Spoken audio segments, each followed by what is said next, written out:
Bismillahirrahmanirrahim. Alhamdulillah alladzi an'ama 'alaina bi ni'matil imani wal islam. Salatu wassalamu ala sayyidi waladi adnan wa ala alihi wa ashabihi wa atba'ihi alladzina jahadu fi sabilillah amma ba'd. Ala hadhihi niyat wa li kulli niyatin salihah jami'atin sabiqah.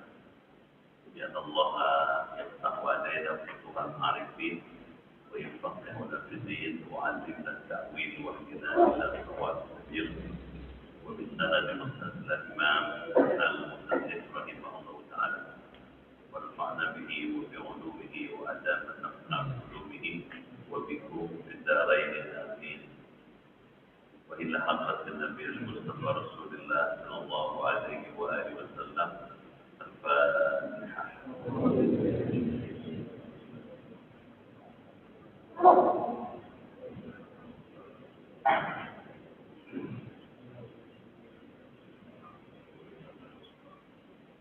Bismillahirrahmanirrahim.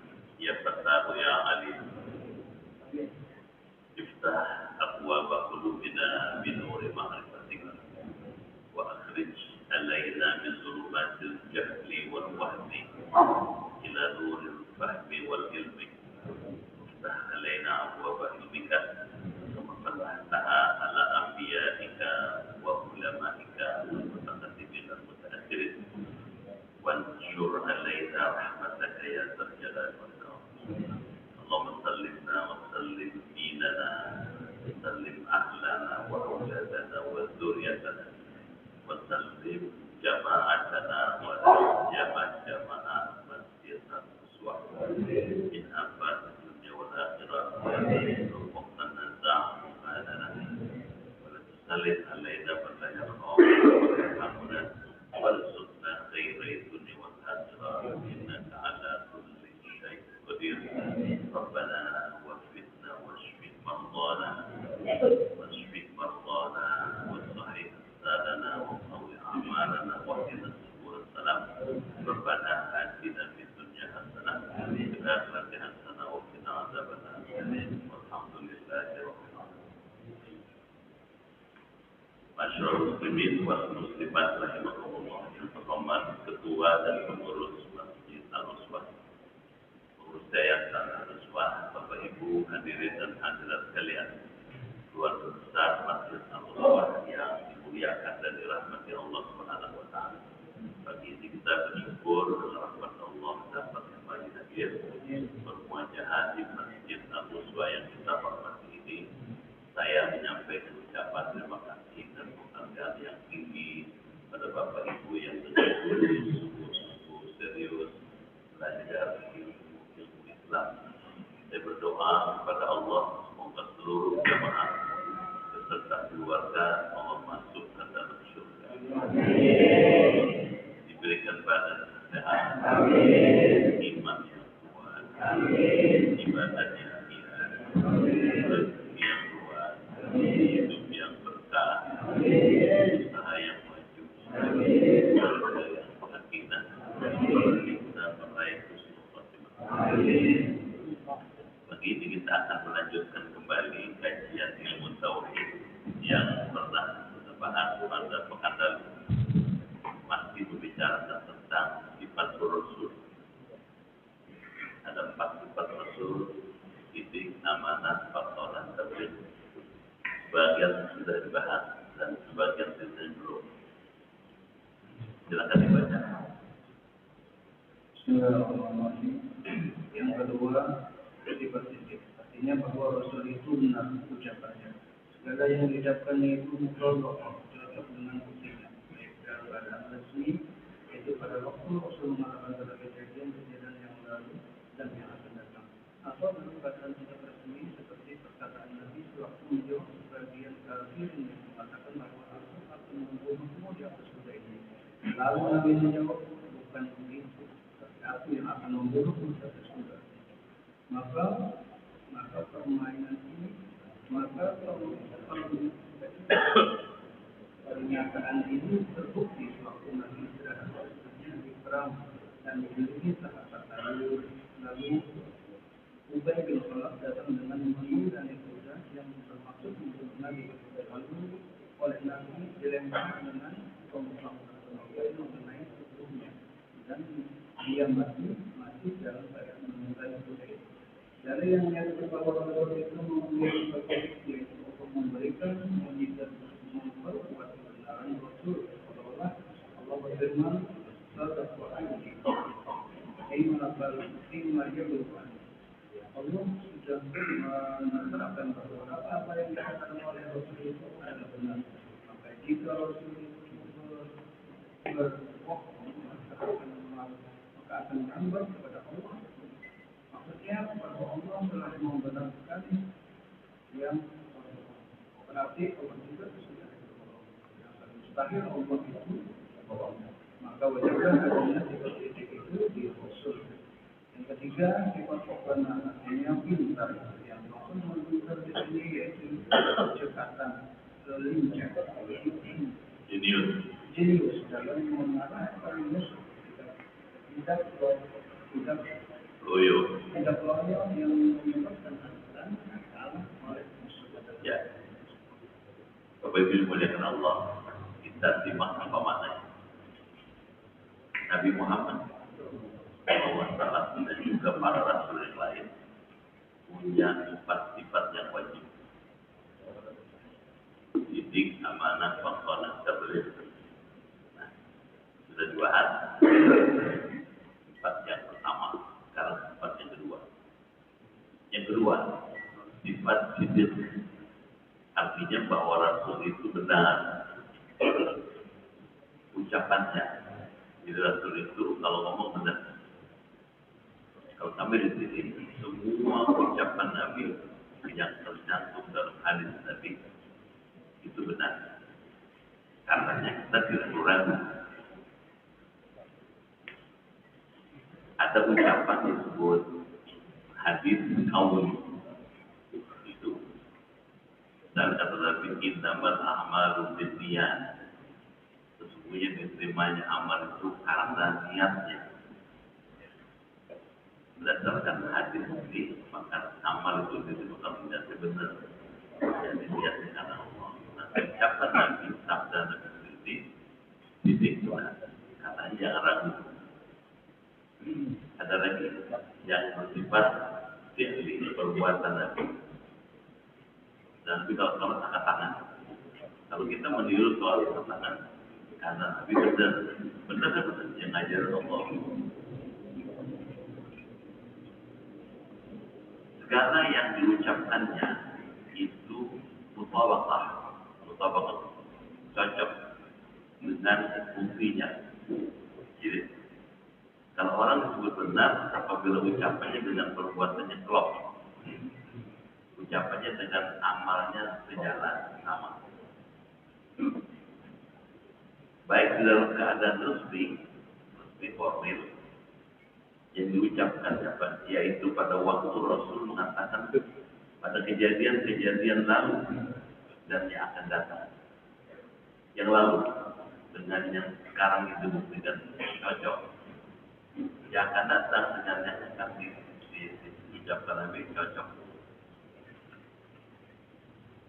Atau dalam keadaan tidak resmi seperti perkataan Nabi waktu menjawab sebagian kafirin yang mengatakan bahwa aku akan membunuhmu di atas kuda ini. Jadi ada orang kafir yang ngomong kamu akan dibunuh di atas dari kuda ini, dari atas kuda ini. Kata orang itu, lalu Nabi menjawab bukan begitu, katanya.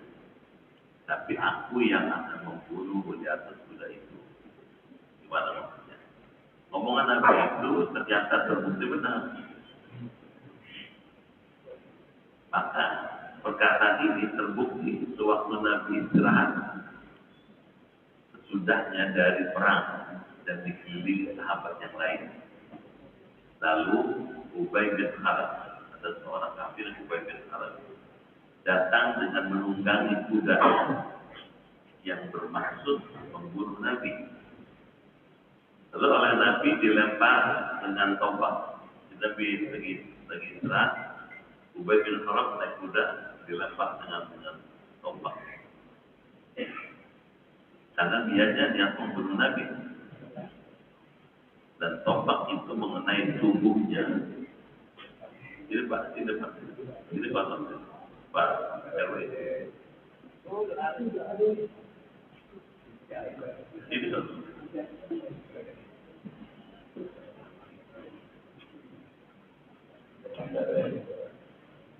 dan tombak itu mengenai tubuhnya. Dan dia mati dalam keadaan menunggang kuda itu. Jadi ngomongnya Nabi tidak baik yang berkaitan dengan masa lalu maupun yang berkaitan dengan sekarang dan yang akan datang. Jelas apa? Ya, itu sidik tapi benar. Pertanyaan, buat apa belajar begitu? Buat dicontoh. Wa ma atakumur rasul fakhuduhu dalam Quran. Apa yang dicontohkan Rasul, tirulah, ikutilah. Wa man nahakum anhu fantahu. Apa yang dilarang Rasul, jauhilah, berhentilah. Berdasarkan ayat ini, tugas kita adalah ittiba, mengikuti sunnah Allah. Sunnahnya apa? Ngomongnya benar. Jelas? Ya. Kita juga mesti tiru Nabi kalau kita mengaku umat Nabi. Ngomong benar. Kalau kira nggak benar, nggak usah ngomong. Kalau kira-kira bakal salah, nggak usah ngomong. Mendingan ngomong tapi benar dibandingkan ngomong banyak nggak benar semua. Lebih baik diam daripada ngomong nggak benar. Bisa tak? Ya. Ini sejak ngajarin banyak diamnya. Ya, diam dari ngomong yang salah lebih baik dibanding kalau ngomong rakor. Ngomongnya cuma cool, ditakar nggak ada kleter. Ini mesti dijaga.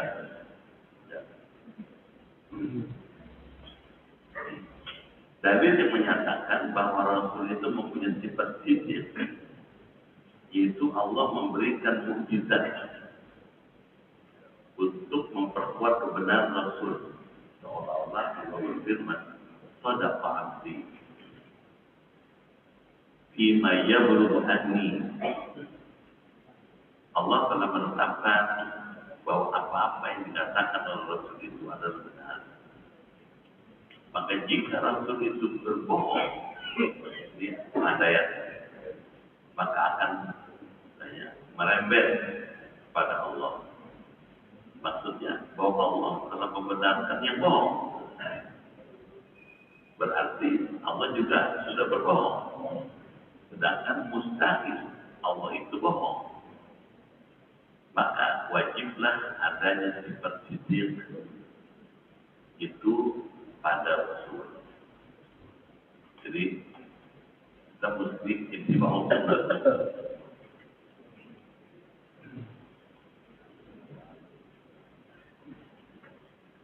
Bukan kita adalah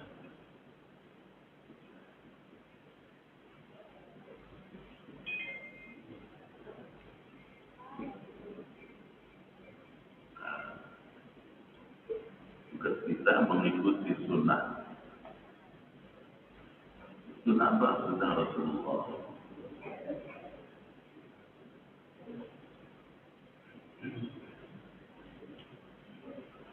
Kenapa kita mengikut sunnah Rasulullah? Karena Rasulullah itu sidik. Sidikku benar.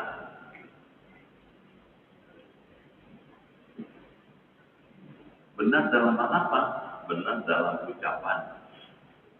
Dalam ucapannya. Bil qaul.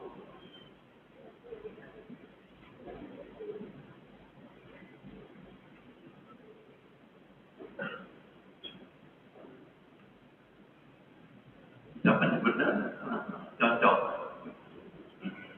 soleh, solihun, sesuai dengan perbuatannya. Betul? Ya. Jadi, kenapa kita mesti ikut sunnah dan jihad? Itu benar. Benar apa? Dalam ucapan, qaul. Mana buktinya? Ucapan Nabi cocok dengan perbuatan Nabi. Kita mengikuti Nabi. Jelas? Ya.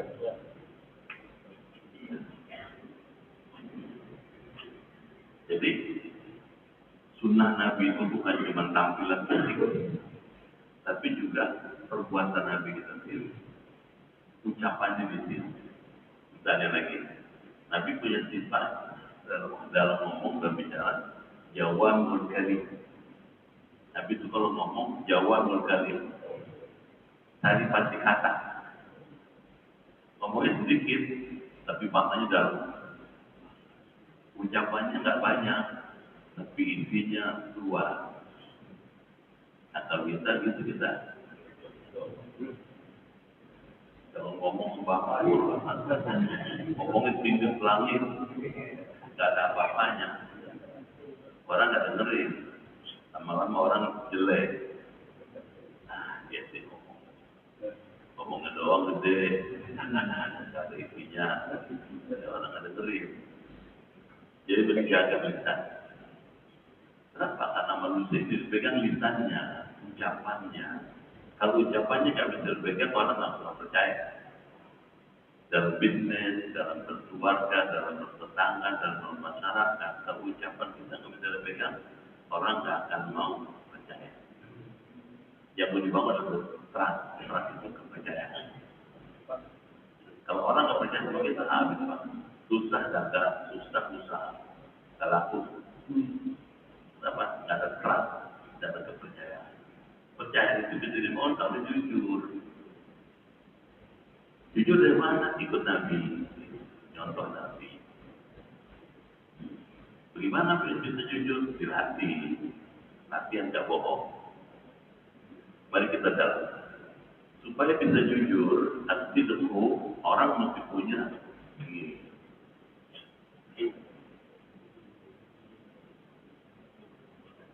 Al-muraqabah.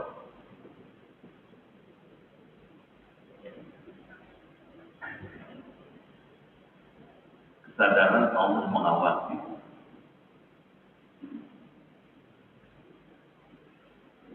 Orang baru bisa jujur kalau dia sadar diawasi Allah. Benar? Ya. Apa yang Allah mengawasi kita? Iya. Inna rabbaka labil mirsad. Katakan. Sesungguhnya Tuhanmu selalu mengawasi kamu. Bagaimana kita sadar kalau Allah mengawasi kita? Karena Allah punya 3 sifat yang besar. 1, basirun, basar, maha melihat.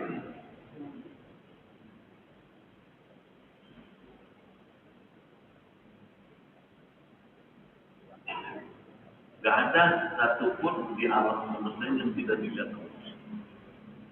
Alladzi yaraka hina taqum wa taqallubaka fis sajidin. Dia melihat kamu, dia itu Allah. Ketika kau tegak berdiri di waktu malam, ketika kau sujud, Allah lihat. Di tempat yang gelap, yang sunyi, nggak ada orang lain, Allah lihat. Kalau orang sadar Allah melihat dirinya, dia akan menyesuaikan perilakunya. Di tempat yang paling sepi sekalipun, nggak ada orang lain lihat, dia nggak akan jahat, dia nggak akan curang, dia nggak akan khianat. Kalau beli 500.000, tulis 500.000. Jangan sampai 01. Nah, ya. Beli 500.000. Beritanya jangan sampai 01, 5 juta. Ngomong 4,5 juta. Kalau atas diudah serius dibuat. Jadi jujur penting nih. Biar ada yang lihat, dia tidak akan jahat. Biar ada yang tahu, dia akan terus. Yang kedua, Allah punya sifat Sama. Sami'un. Sami'un. Mana mendengar?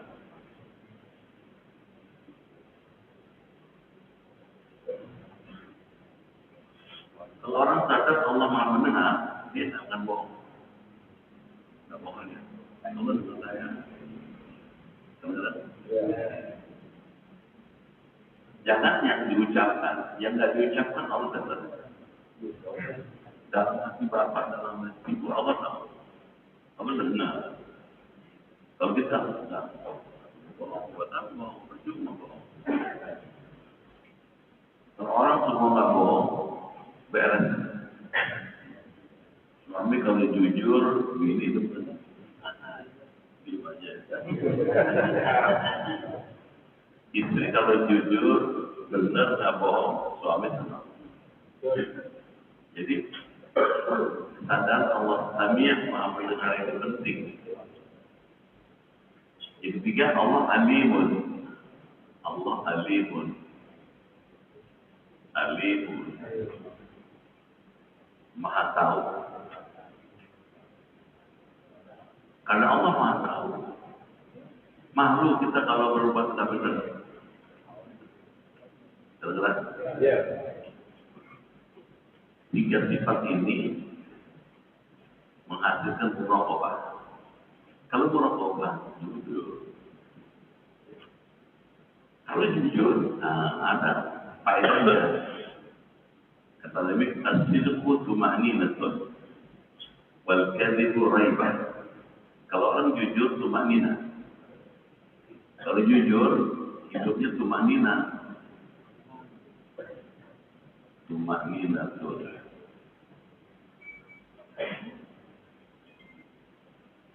Tenang. Orang itu audit kapan aja, 24 jam siap. Kan dia jujur. Udah perintah kapan aja, siap. Jujur. Tapi kalau nggak jujur, hampir aja. Atau orang menjaga, coba lihat, jangan polisi. Anda ada telepon, jangan sulangan dulu, jangan nih. Jangan-jangan jaksa. Aku tak kerasan. Nggak enak, hidup begitu nggak enak. Biar duit banyak, pangkat tinggi, kalau nggak nyaman. Nggak enak. Jadi belajar ilmu tauhid ini memantapkan akhlak, memperbagus syariat. Jelas? Jadi kalau orang syariatnya tak bagus, akidahnya tak baik. Jangan-jangan ilmu tauhid tidak beres. Kalau ada orang curang tak benar, jangan-jangan ilmu tauhid tidak bagus. Jelas? Sekarang yang ketiga, sifat fatona. Fatona arti pintar. Nabi Muhammad tidak bodoh. Meskipun dikatakan An-Nabiyul Ummi, Nabi yang ummi. Ummi itu bukan bodoh. An-Nabi bukan Nabi yang posisinya seperti orang baru dilahirkan dari kandungan ibunya. Bapak lihat bayi, ibu lihat bayi. Bayi tidak pernah bohong kan? Dia banyak. Bayi jujur dia. Apa adanya dia. Kalau lapar nangis. Kalau pipis atau apa nangis. Nanti tahu. Jujur, nggak ada pura-pura. Nggak ada pura-pura dia, padahal lagi kayak gitu Nabi. Meskipun sudah jadi rasul tetap posisinya seperti itu. Lurus, jujur, benar apa adanya. Nggak bohong, dan nggak nutup-nutupin. Nggak ada kamuflase. Yang dimaksud dengan pintar di sini yaitu cekatan, cepat dalam menjawab. Cepat dalam menjawab karena Nabi selalu menghadapi pertanyaan dari orang musyrik di Mekah, orang Quraisy yang seperti Abu Jahal, Abu Lahab, Abu Sufyan waktu itu Nabi cepat jawabannya. Langsung intinya lancar. lincah, lincah, lincah dalam menjawab, jenius dalam mengalahkan musuh. Kenapa? Karena Allah yang jawab. Benar? Ya. Tapi lagi jalan di Madinah, jalan di London, orang-orang Yahudi lagi pada kumpul ramai-ramai. Mereka Muhammad mau lewat, tanya, kata tokohnya, tanya dengan pertanyaan yang kalau ditanya dia bisa jawab, supaya kita pojokin dia. Nabi sebelum nyampe ke sana udah dikasih tahu sama Allah. Sebelum sampai ke sana, yas'alunaka 'anil ruh, qulir ruh min amri rabbik. Mereka akan bertanya kepada engkau ya Muhammad tentang ruh. Jawablah. Qulir ruh. Ruh itu min amri rabbik, urusan Tuhan. Jadi sebelum sampai ke sana udah disiapin jawabannya. Caranya cepat jawab. Gurunya Allah. Tahu itu. Jadi Nabi tidak bodoh. Makanya ada orang Amerika di smart dan itu orang paling cerdas di dunia Nabi Muhammad. Beliau bukan cuma cerdas otaknya, akalnya, tapi juga cerdas rohnya. Cerdas ada 3 macam. Nah, selain itu, saya Muhammad Fatona. Fatona.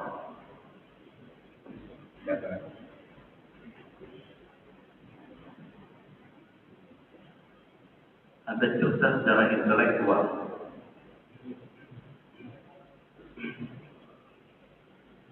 IQ-nya tinggi. Cerdas tapi beliau bisa menghitung dengan sangat cepat. Padahal nggak bersekolah. Beneran nggak? Ya. Kalau ada orang yang tinggi, hitungnya cepat langsung aja sekolah. Tidak sekolah. Nggak pernah belajar resmi. Yang kedua, Nabi Muhammad cerdas secara emosional. EQ.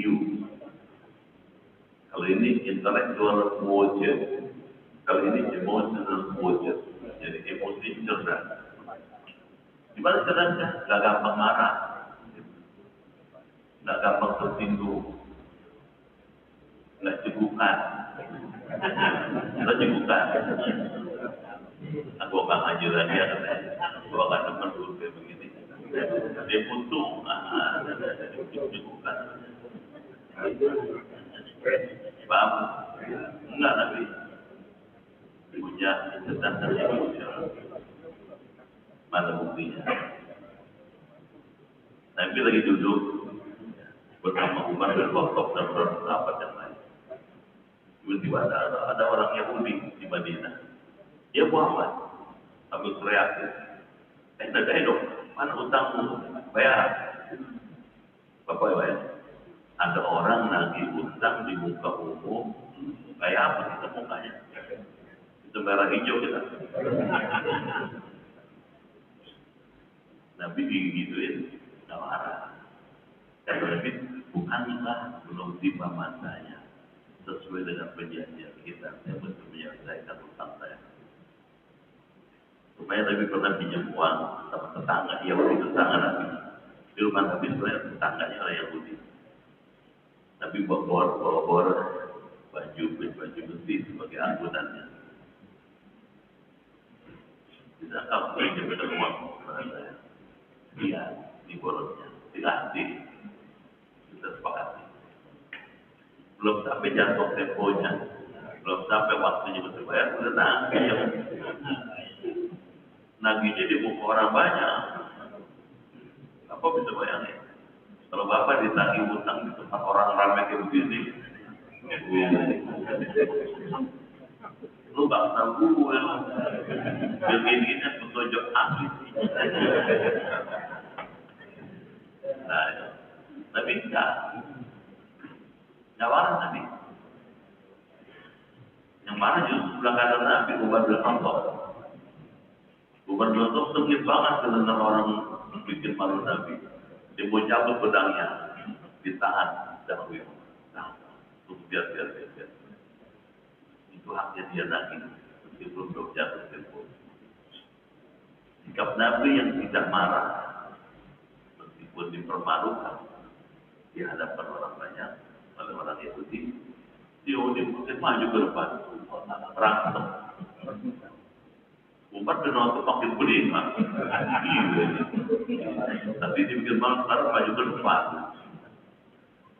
Ternyata sampai di depan Nabi, seorang Yahudi, asyhadu an la ilaha illallah wa asyhadu anna Muhammadar Rasulullah. Tanya, ulangan mana ini? Apa kamu? Nanti bikin malu Nabi, sekarang kamu baca syahadat gitu. Kata Umar bin Khattab. Apa jawabnya? Orang lebih Taurat. Saya baca dalam kitab Taurat. Ada ayat yang menjelaskan sifat Nabi akhir zaman. Salah satu sifatnya tidak marah, dipermalukan di muka umum. Dan barusan beliau membuktikan kebenarannya. Saya yakin dalam saya beriman. Masuk ke Islam. Coba. Kalau Nabi tidak cerdas emosinya, libat. Habis orang. Orang siapa aja mencoba menangkan. Banget. Cerdas Nabi. Jadi jangan anggap Nabi bumi itu bodoh. Mana buktinya? Cerdas secara emosional. Yang ketiga, cerdas secara spiritual.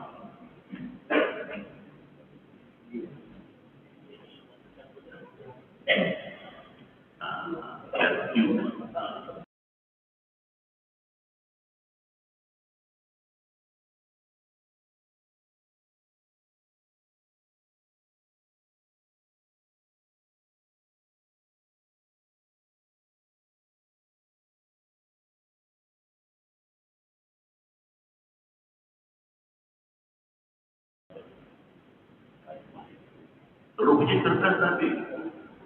Spirit ruh. Bagaimana cerdasnya tahu apa yang mesti dilakukan?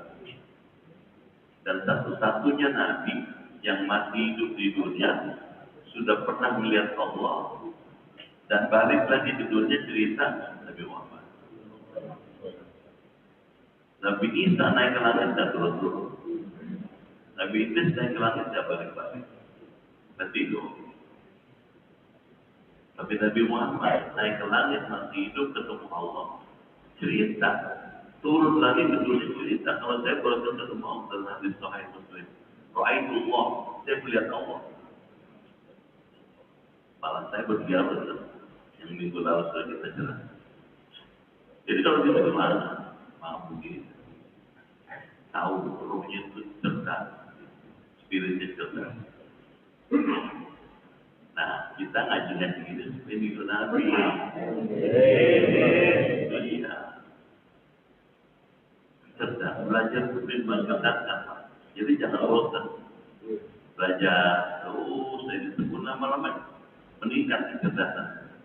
Allah dengan sifat yang maha pemurah, merubah kita makin cerdas. Ada yang keempat di pendapat yang terakhir itu, Nabi cerdas dalam sosial, SJ, social quotient. Gimana Nabi itu cerdas secara sosial? Nabi meskipun ahli ibadah, tapi sama tetangga baik. Sosial masyarakat baik, tapi tetangganya belakangan Yahudi, itu orang Nasrani semua, satu kampung. Tapi bisa memposisikan diri beliau di tengah lingkungan yang tidak sama. Kata Nabi kepada istrinya, kalau masak banyakin kuahnya. Buat apa untuk bagi itu tetangga? Tetangga mana itu? Tetangga yang pintu rumahnya paling dekat, depan, kanan, kiri, belakang. Baik Nabi. Meskipun tetangga itu tidak sama. Tapi suka hati, itu suka hati. Kita ada suka hati makanan, nanti itu kepada tetangga. Coba. Kedengeran? Barahan berean.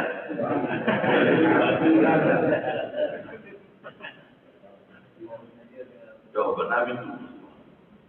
Ya tetangga senang. Kalau gitu gimana? Ya kalau nggak kenal, umat Nabi tidur dong. Rukun sama tetangga, guyur sama saudara, akur sama jemaah.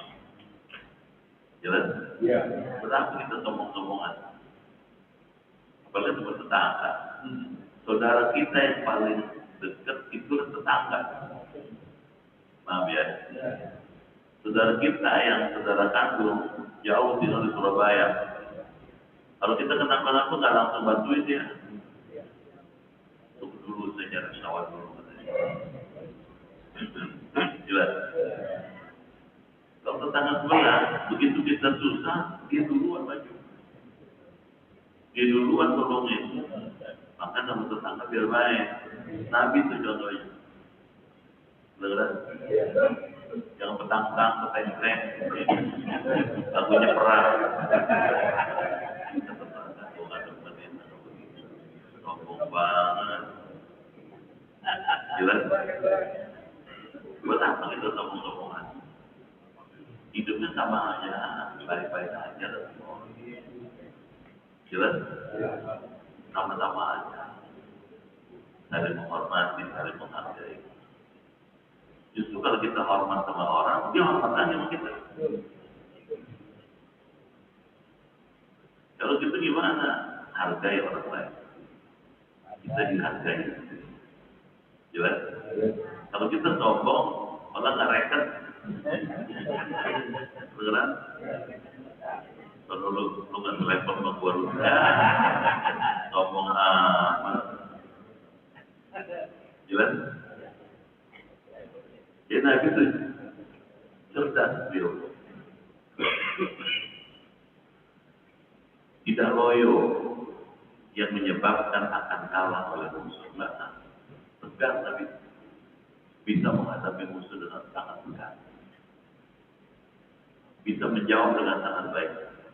Ditantang siapa saja. Coba ya, Abu Jahal datang dengan 1000 pasukan, mau menyerbu orang Madinah, ditahan sama Nabi di Badar. Tapi tegar, tahu kekuatan Nabi cuma 13 orang. Dari 13 orang cuma senjata cuma 12. Tapi tahu kemampuan Nabi. Kalau nggak kumpulan dan 13 lawan 1000, senjata cuma 12. Selebihnya jangan kosong. Orang perang nggak bawa senjata kalau bukan jawara mana berani. Ini jawara semua datang berani dia. Tapi lebih tahu bagaimana menghadapi. Baca doa itu doa 2 jam sampai dia di atas. Turun dari mereka 1000, turun lagi 2000, turun lagi 2000, 5000 di belakang Nabi. Tapi jangan begitu melihat Nabi pasukannya badak-badak, badak-badak. Udah keluar, dari mana keluarnya. Tapi jangan udah mulai gentar ya.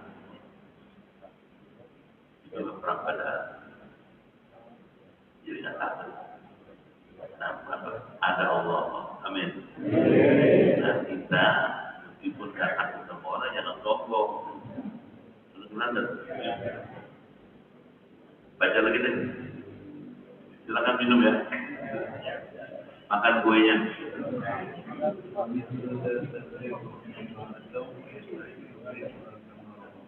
Dan seperti itu sifat Allah bermula sifat taklifnya terhadap apa yang mereka sedang dan mustahil lawannya sifat tersebut sebagaimana yang mereka telah beribadah dan seperti sifat-sifat yang wajib di Rasul begitu juga sifat taklifnya Rasul. Jelasnya sifat wajib di Rasul yang keempat yaitu sifat tabligh yang artinya menjelaskan dan menyampaikan segala sesuatu yang diperintahkan untuk disampaikannya. Itu seperti Nabi diutus oleh Allah membawa syariat Islam dan perintah untuk menyampaikan ke seluruh umat manusia. Maka Nabi wajib menyampaikannya. Sebab jika sifat tabligh ini tidak wajib di Rasul, maksudnya ada Rasul yang bersifat kitman atau menyembunyikan sesuatu yang harus disampaikan, tidak menjelaskan, maka pasti kita semua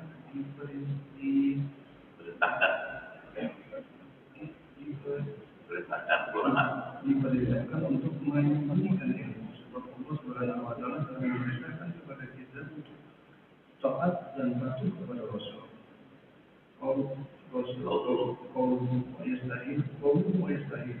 Setelahnya musannif menjelaskan tentang sifat yang wajib di Rasul serta dalil-dalilnya. Maka sekarang musannif dalam bait ini akan menjelaskan tentang sifat-sifat yang mustahil adanya di para Rasul.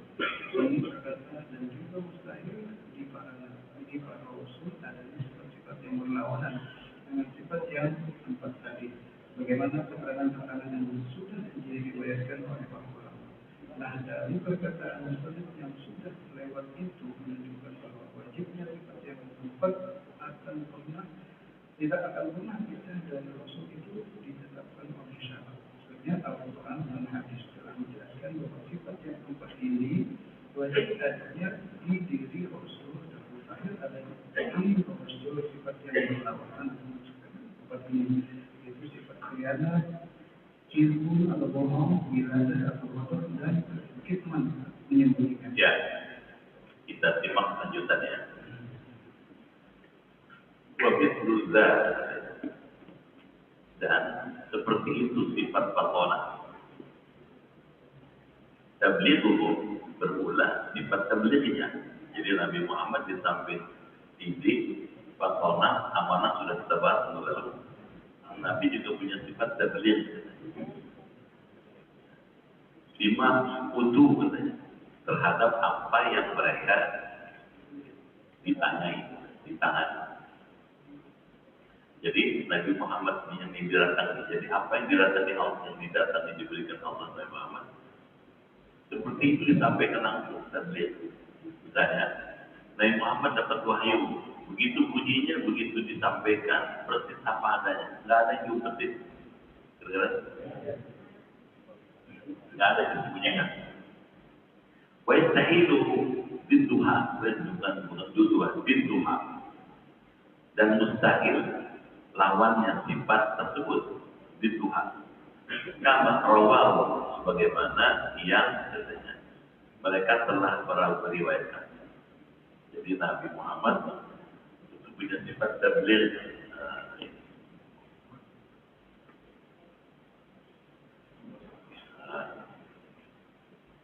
Tabligh.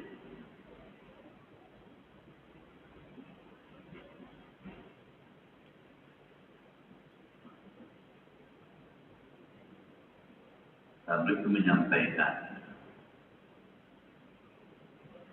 Kalau bahasa sekarang transparan.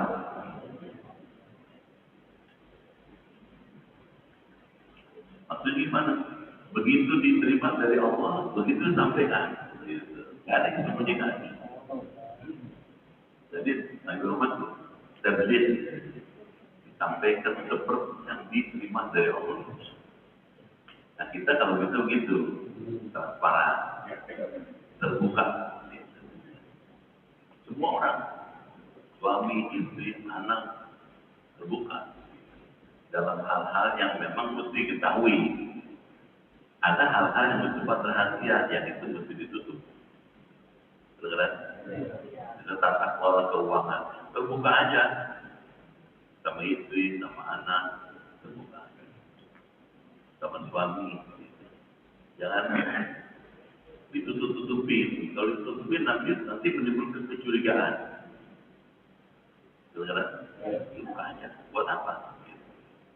Hakikatnya ini milik Allah semua. Saya nggak punya apa-apa. Benar? Pengurus masjid, pengurus RT, pengurus RT terbuka. Dan tata keluar uang dalam hal itu bukannya. Ya begitu mestinya. Jadi orang percaya. Ini mendukung sifat tadi sidik itu. Dan seperti sifat-sifat yang wajib di Rasul, begitu juga sifat tablighnya Rasul. Jelasnya sifat wajib di Rasul yang keempat, yaitu sifat tabligh. Yang artinya menjelaskan dan menyampaikan segala sesuatu yang diperintahkan untuk disampaikan. Jadi ada yang mesti disampaikan, ada yang enggak. Yang mesti disampaikan, sampaikan. Terbuka. Itu seperti Nabi diutus oleh Allah membawa syariat agama Islam dan diperintahkan untuk menyampaikan ke seluruh umat manusia. Apa beda Nabi Muhammad dengan Nabi Isa? Kalau Nabi Isa diutus hanya untuk kaum Bani Israel, Nabi Musa hanya untuk kaum Bani Israel. Tapi Nabi Muhammad ilaka patinan untuk semua manusia.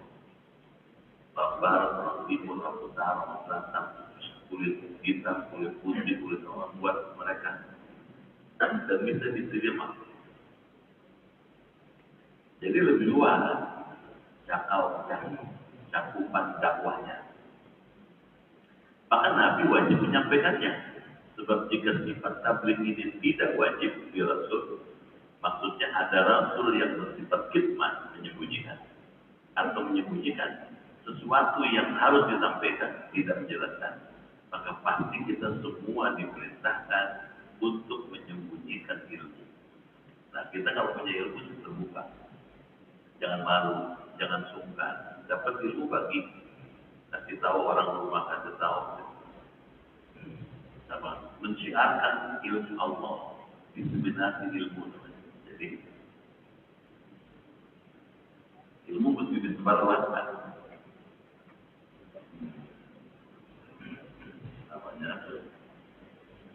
Diseminasi ilmu.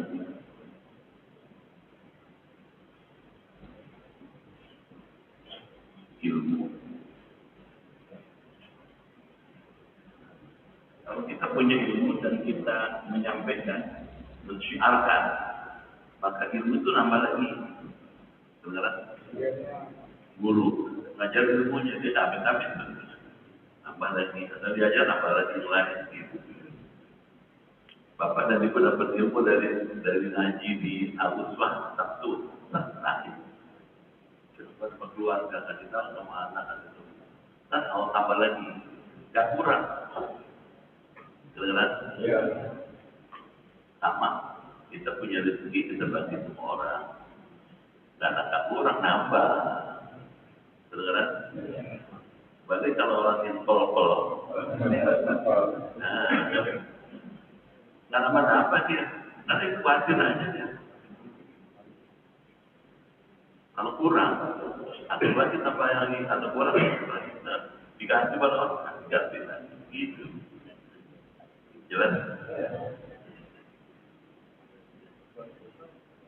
Jadi bisa dimengerti kenapa dana itu mesti cair supaya apa? Supaya ekonomi bergeliat-geliat. Itu enggak benar.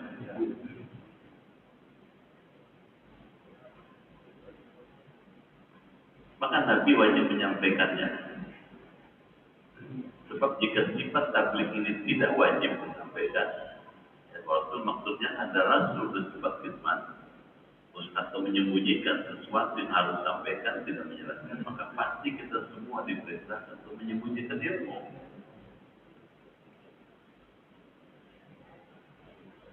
Sebab Allah Subhanahu wa taala telah memerintahkan kepada kita untuk taat dan patuh kepada Rasul.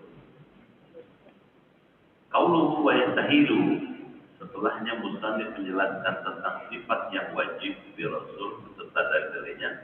Maka sekarang musannif dalam bait ini, masih dalam bait ini saja, akan menjelaskan tentang sifat-sifat yang mustahil.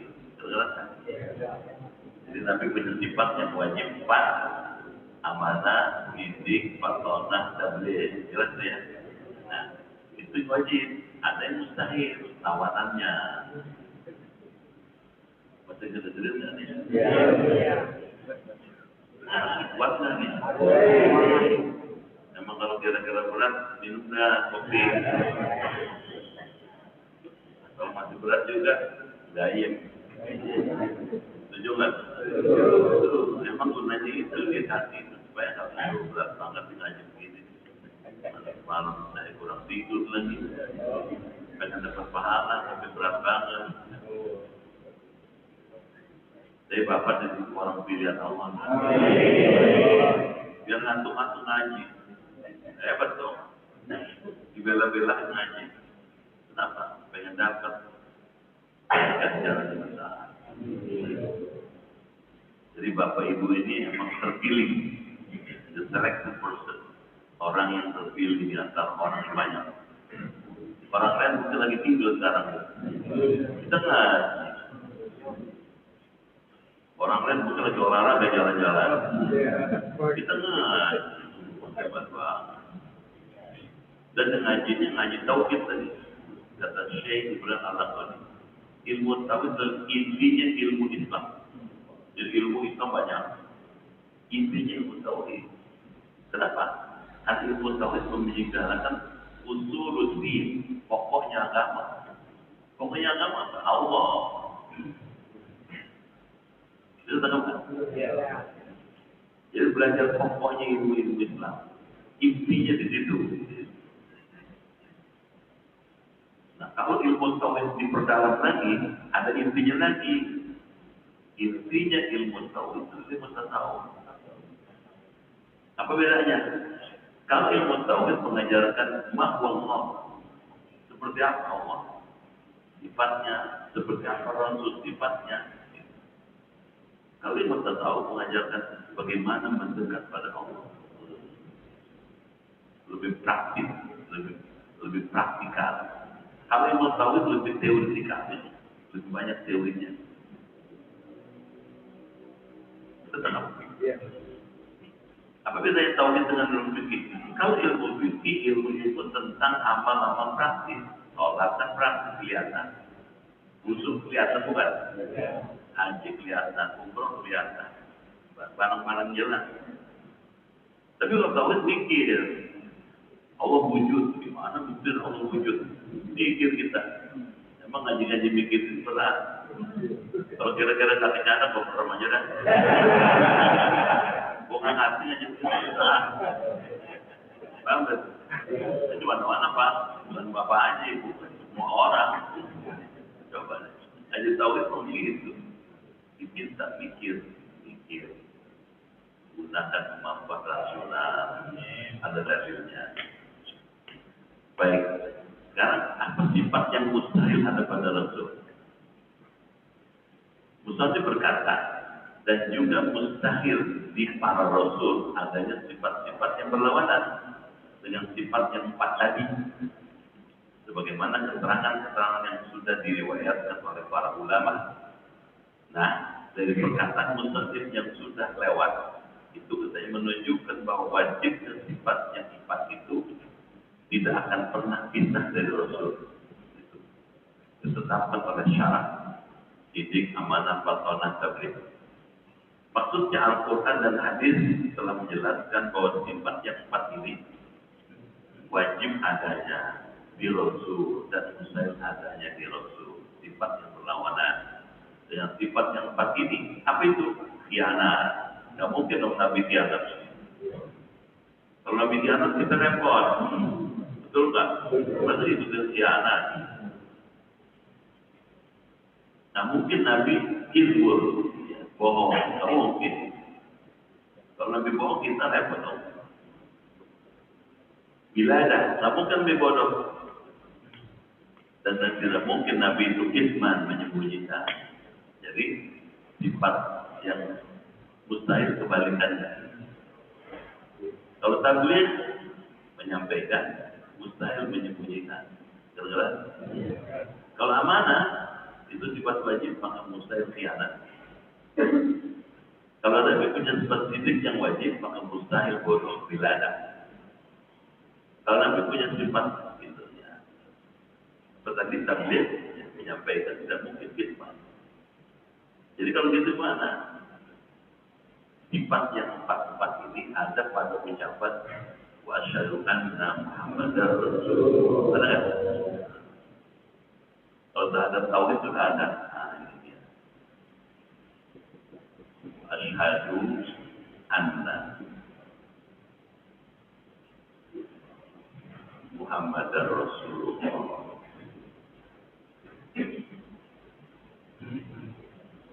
Dan saya bersaksi bahwasanya tidak bahwasanya Nabi Muhammad utusan Allah. Ketika Bapak mengucapkan wa asyhadu anna Muhammadar Rasulullah, ini di pikiran Bapak ini sudah ada 4 sifat Rasul, 4 yang wajib. Benar? Ya.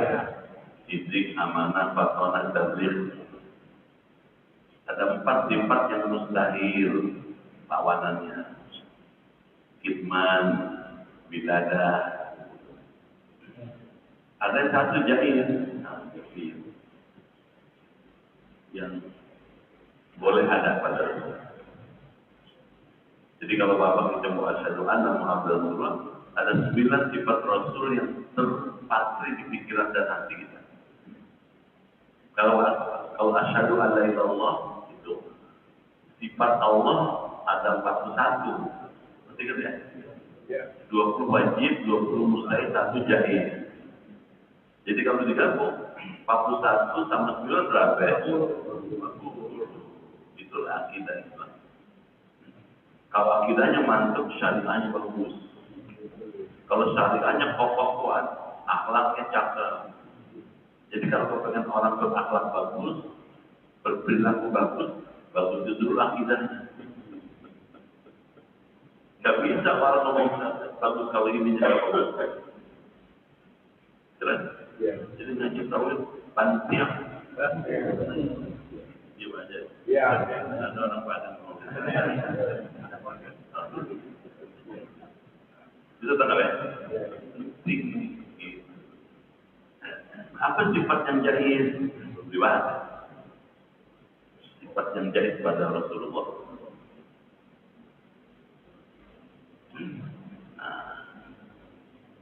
Cuma tawarin nih, kita baca lagi sifat jahil. Atau mau nanya? Atau mau berhenti? Lagi mau gampang aja nanti.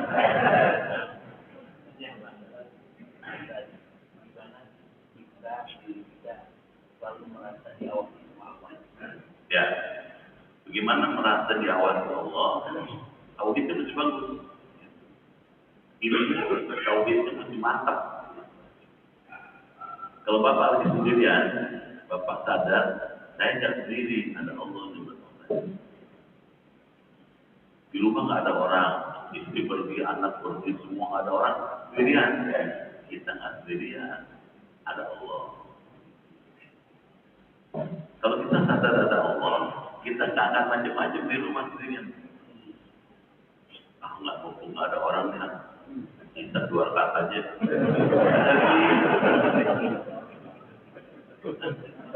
Nggak ada anak itu 2 rakaat aja mereka ini. Bangun, sadar dia itu. Jadi kesadaran itu mesti dibangun. Allah dia.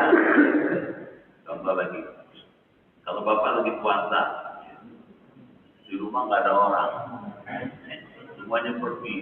Di rumah ada kulkas, ada lemari kaca, ada buah, ada sirup, ada kue, ada cake, ada macam-macam. Biar lagi puasa nggak ada orang, kita buka kulkas dan dicobain. Allah lihat saya, Allah tahu saya, Allah dengar saya, nggak mau dia. Nah kesadaran seperti itu mesti dibangun. Kenapa? Mesti dibangun. Ya. Karena apa? Karena kalau nggak dibangun, nggak nempel di badan di diri kita. Harus berarti Biar gimana cara mesti latihan nggak bohong.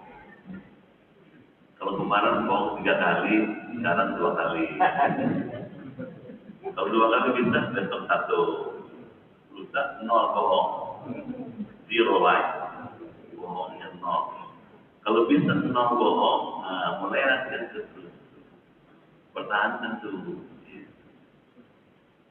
Terus kan? Saya bertanya nih orang kalau pernah bohong kan? Kalau bilang nggak pernah malah bohong.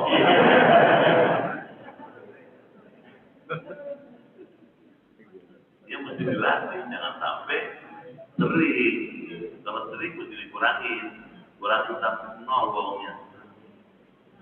Dan kalau orang sudah bisa tidak bohong, dia udah mulai jujur. Tidak bohong dalam ucapan, tidak bohong dalam perbuatan, tidak bohong dalam pergaulan. Jujur ya. Jelas? Bapak tahu Syekh Abdul Qadir Jailani. Pernah dengar ya?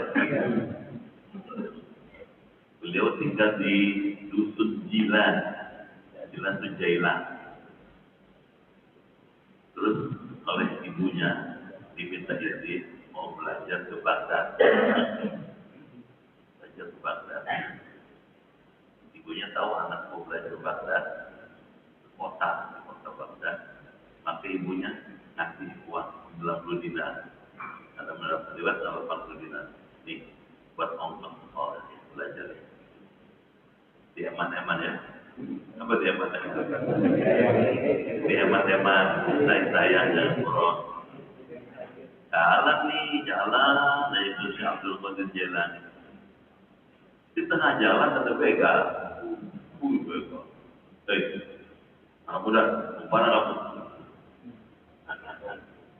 Saya mau belajar, mau sekolah, ke Baghdad. Punya uang nggak? Punya. Coba, jarang nih. Orang tidak punya uang nggak?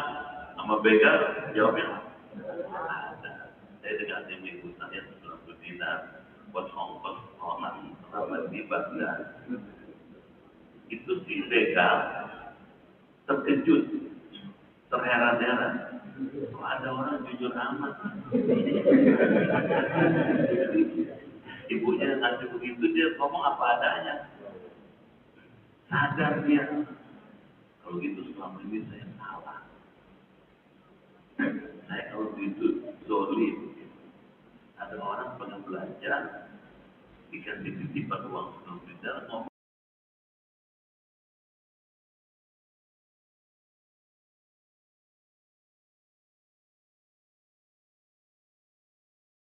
apa adanya. Dia tak takut diambil. Dan sejak itu si begal itu sadar, insya taubat, minta ampun pada Allah. Karena kejujuran.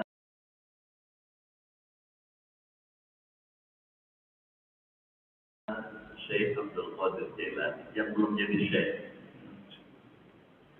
Tadi ambil malah taubat tuh di begalnya, minta ampun pada Allah, berhenti jadi begal. Karena makanya Syekh Abdul Qadir Jailani itu masyhur, namanya disebut ya, kutub, al-kutub, wali kutub, tokohnya para wali. Beliau kemudian punya tarekat Qadiriyah. Sudah kan? Di ujung. Kenapa tahu? Allah dengar, Allah lihat, Allah tahu. Nggak mau bohong dia. Jelas? Emang nggak boleh bohong? Nggak bohong ada boleh. Kapan boleh bohong? Kalau 3 hal. 1, kata Nabi.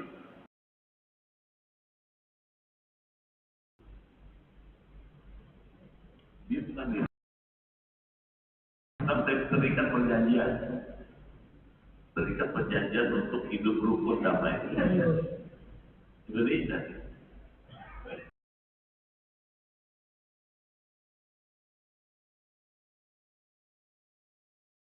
Langsung punya banyak. Sukunya banyak, bahasanya banyak. Mereka terikat perjanjian membangun sebuah negara kesatuan Republik Indonesia. Orang yang nggak muslim, mereka yang terikat oleh perjanjian itu firmu ahad.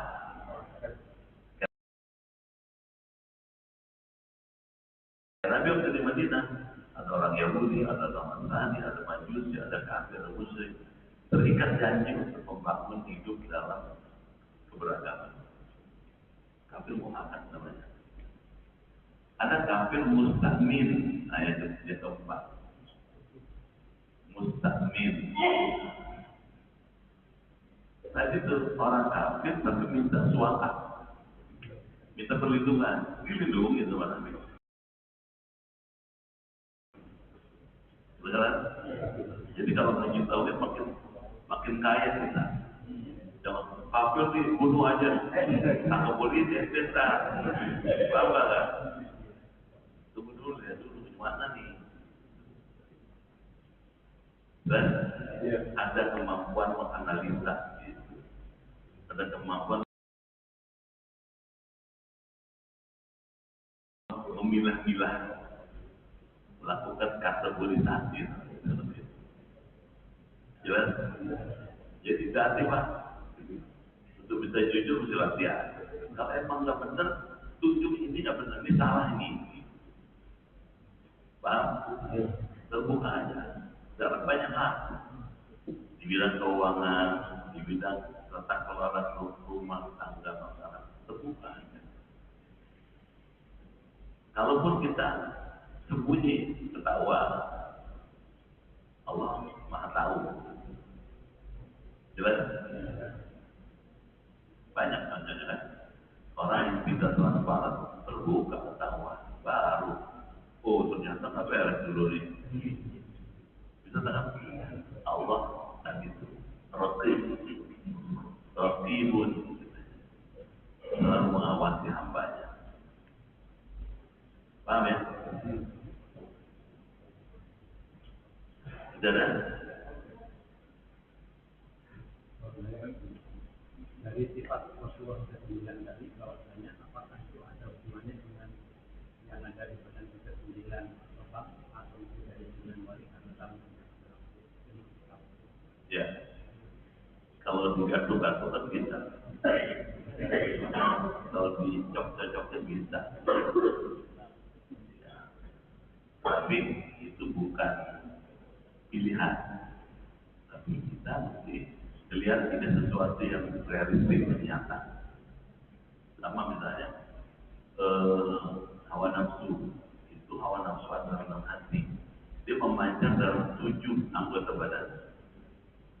Lisan, mata, telinga, itu tangan, kaki, perut, di bawah perut 7. Itu sebabnya neraka itu ada 7 macam untuk 7 pelanggaran itu. Orang yang suka berzina tempatnya khusus.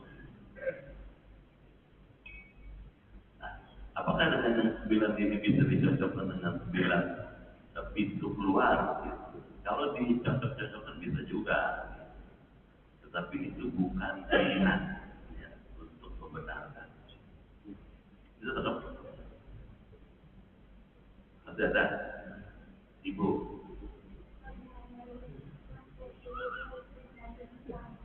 Apa?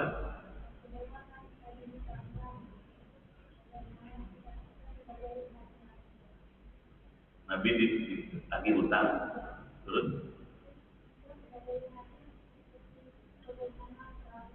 begini, ibu punya utang sama orang, terus ke orang nagih, itu haknya dia. Itu dalam transaksi utang piutang ada 2 unsur yang terikat. Unsur orang yang meminjamkan utang disebut kreditur, yang meminjamkan adalah kreditur. Unsur yang meminjam uang disebut debitur. Beneran ya? Ngaji bisa pakai ilmu juga nih. Betul nggak ya? Utang-utang dulu ngomongnya. Ada yang bagaimana bagus dong. Ada kreditur, ada debitur. Kreditur yang meminjamkan. dia punya hak untuk menagih apabila sudah jatuh temponya belum dibayar. Itu haknya dia. Debitur itu orang yang meminjam utang, yang berutang. Dia punya kewajiban menyelesaikan utang bila sudah sampai jatuh temponya. Wajibnya dia. Terus ada yang ketiga, utangnya. Utang ini berbentuk uang, bisa berbentuk barang, yang nilainya jelas dan punya jangka waktu. Terus ada besarannya. Kalau menurut Quran dalam ilmu syariah, setiap transaksi utang piutang mesti dicatat. Idza tadayantum bidainin faktubuhu. Apabila kamu berlangsungan transaksi utang piutang, catat. Buat apa catatan? Itu satu untuk mengingatkan. Yang kedua, kalau ada catatan, nggak akan ingat. Makanya ketika transaksi utang piutang mesti ada orang yang mencatat, ada saksi. Kalau utang gede, kadang-kadang nggak. Kalau utang kerupuk 5 di bawah dari nggak usah pakai saksi. Ambil utang 5 kerupuk. Ada yang kerupuk ikut itu. Pakai saksi jadi kalau utang 5 repotin. Kalau utangnya 5 miliar, 10 miliar baru ada saksi, ada tulisannya, mesti ada aktenya, mesti ada apa namanya metranya. Nah, ketika sudah jatuh tempo, jadi mesti catat berapa besarnya pihak pertama yang meminjamkan, pihak kedua yang meminjam, dihutangkan apa uang, kapan bayarnya, ditulis itu jelas. Tanda tangan oleh kedua belah pihak pada saksinya. Apa buat gunanya catat? Karena dengan catatan itu masing-masing pegang catatannya. Si kreditur pegang, si debitur pegang, si sekretaris pegang, si saksi pegang. Gunanya apa? Mengingatkan apabila jatuh tempo mesti diselesaikan. Kalau sudah jatuh tempo, maka si debitur, masih ke debitur ya? Si debitur punya kewajiban moral, bayar.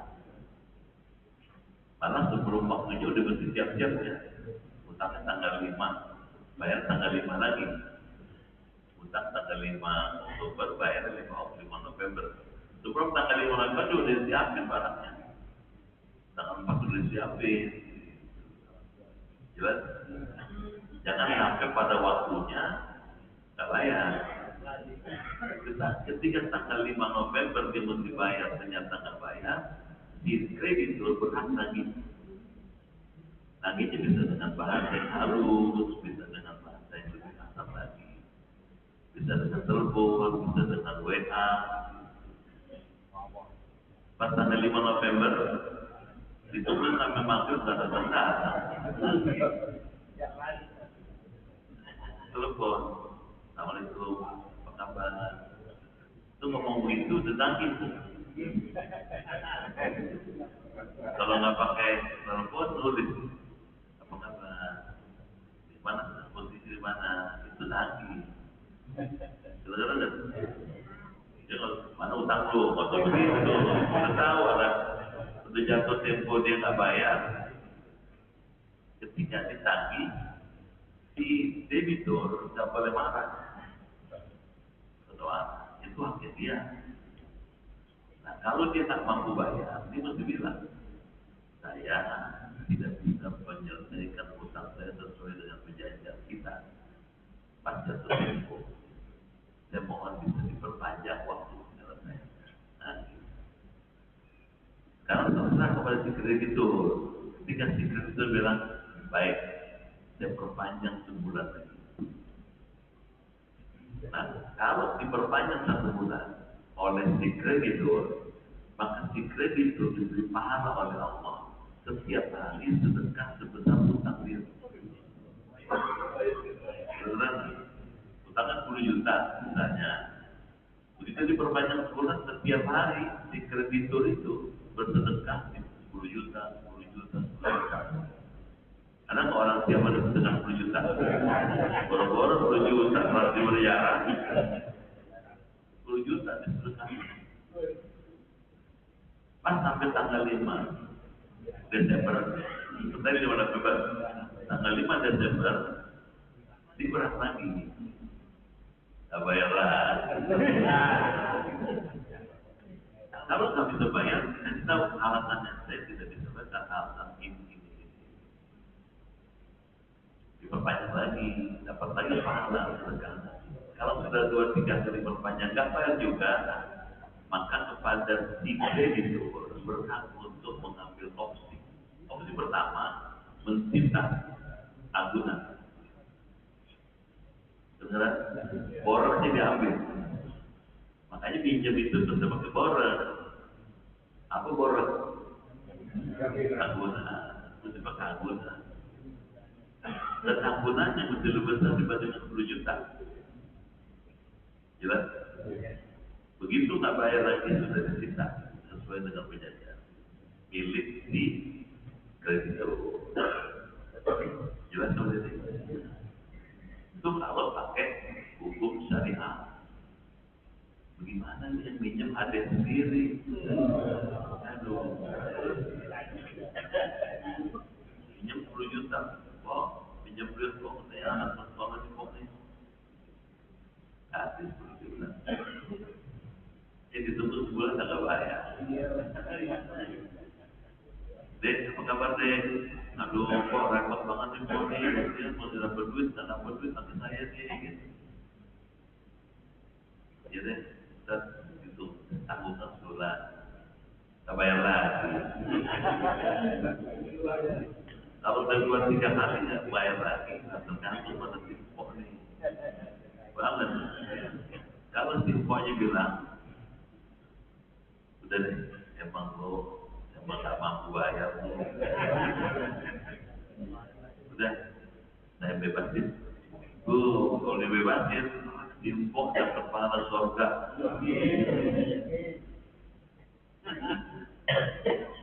Jelas?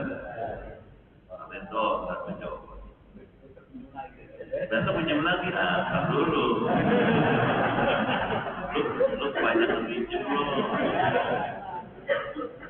Tapi semuanya nih, lu kalau pinjam nggak banyak. Lu kalau dikasih hati kita, tolong. Jadi kasih mangkoknya. Boleh. Kalau nggak dikasih jangan bilang pokoknya beli. Banget. Kalau pengen dipinjemin, bayar dulu dong utangnya. Banget. Di sini kearifan kreditur yang meminjam. Di juris juga ada kearifan debitur, mesti bayar tepat waktu. Jelas? Alhamdulillah. Tetapnya jam 12. Cukup dulu ya. Sampai wajah itu apa yang menjadi pada Nabi yang boleh saja. Insya Allah ketemu lagi deh. Kita baca doa. Semua yang hadir, keluarga di rumah sehat. Imannya kuat. Ibadahnya giat. Rezekinya luas. Hidupnya berkah. Usahanya maju. Anaknya soleh. Keluarganya sakinah. Minta husnul khotimah. Al-Fatihah.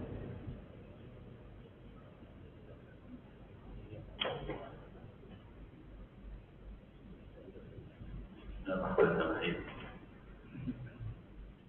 Alhamdulillahi Rabbil Alamin. Hamdan katsiran thayyiban mubarakan fihi. Hamdan yuwafi ni'amahu wa yukafi'u mazidah. Ya Rabbana lakal hamdu wa lakal syukru kama yanbaghi li jalali wajhikal karim wa 'azimi sultanik.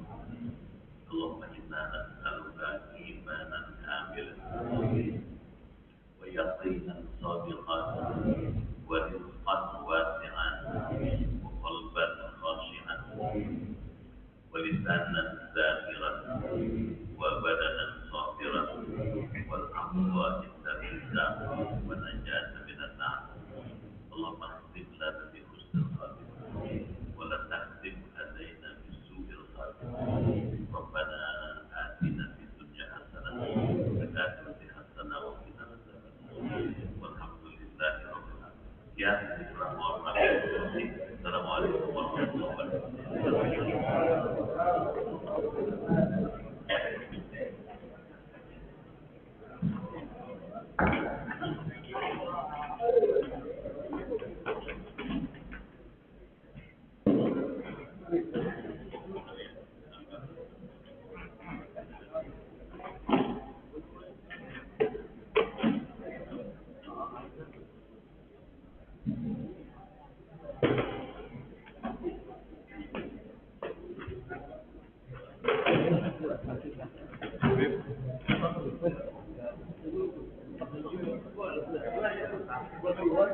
Akhir kiri betul enam tu.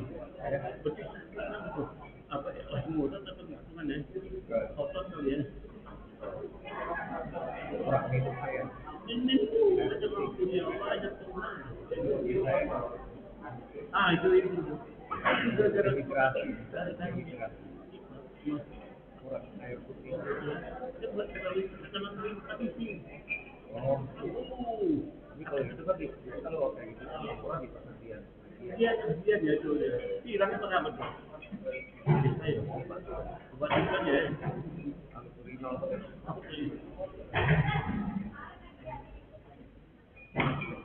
Ini waktu salah.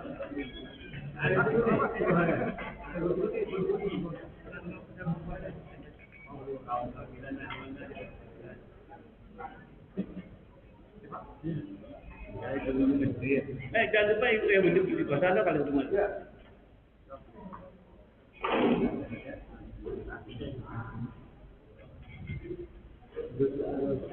Wah, ya.